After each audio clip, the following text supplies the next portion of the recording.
Bukan iklan, tapi kata teman atau orang lain. Kita lebih sering mendengarkan teman, membaca testimoni, atau mengamati perilaku orang lain saat menentukan pilihan dan mengambil keputusan. Pada suatu hari, kamu berkunjung ke kota antah barantah. Posisi perut pas keroncongan, sate kayaknya enak nih. Lalu kamu pesan taksi, dan dalam seketika tiba ke sebuah jalan yang penuh dengan penjual sate. Sekarang, di depanmu ada banyak sekali pilihan tempat makan. Menu sih standar karena sate semua. Warung sate mana yang akan kamu pilih? Gampang, kalau kamu seperti kebanyakan orang, maka kamu akan memilih tempat makan yang paling ramai. So, mari kita mulai pembahasan tentang social proof.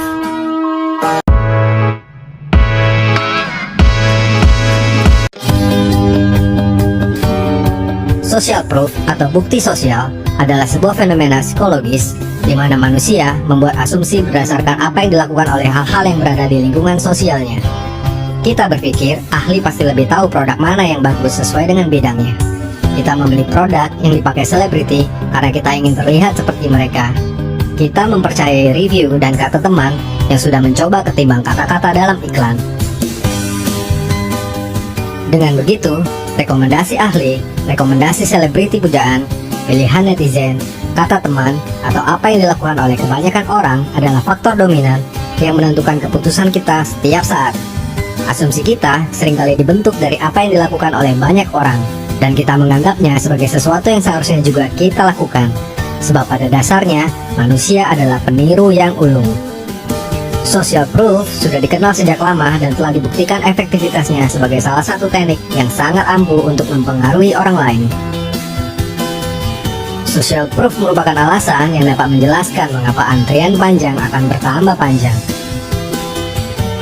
Keadaan yang ramai akan semakin ramai. Dan sesuatu yang dilakukan banyak orang juga akan dilakukan oleh orang lainnya. Serial komedi di TV menggunakan suara orang tertawa untuk membuat orang yang menonton juga ikut tertawa. Papan bunga yang ramai saat peresmian sebuah tempat, produk, atau acara akan membuat tempat, produk, atau acara tersebut terlihat lebih populer. Restoran dapat meningkatkan sales hingga 20% untuk sebuah menu hanya dengan menyebutnya sebagai menu paling populer atau yang paling banyak dipesan. Pemilik hotel dapat meningkatkan penggunaan kembali handuk yang belum kotor hingga 33% hanya dengan menampilkan tulisan 75% pelanggan hotel ini menggunakan kembali handuk yang belum kotor. Ini jauh lebih efektif ketimbang menulis gunakan kembali handuk yang belum kotor untuk menghindari pencemaran lingkungan.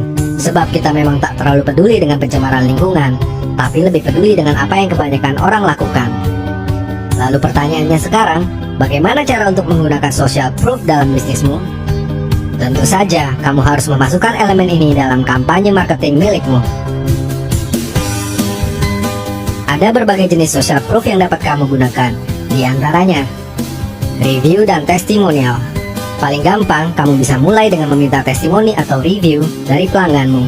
Kemudian, cantumkan di tempat yang dapat dilihat oleh pelanggan yang lain. Berikut beberapa contohnya.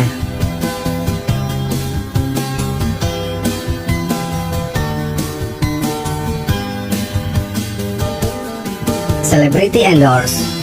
Berikut beberapa contohnya. Stamp of approval. Berikut beberapa contohnya. Wisdom of your friends. Kamu dapat melakukannya dengan meminta pelangganmu untuk merekomendasikan kepada teman-teman mereka. Dan wisdom of the crowds. Kamu dapat membuat ramai lapak milikmu dengan berbagai promosi yang menarik. Setelah itu, kamu dapat menampilkan hal-hal seperti ini.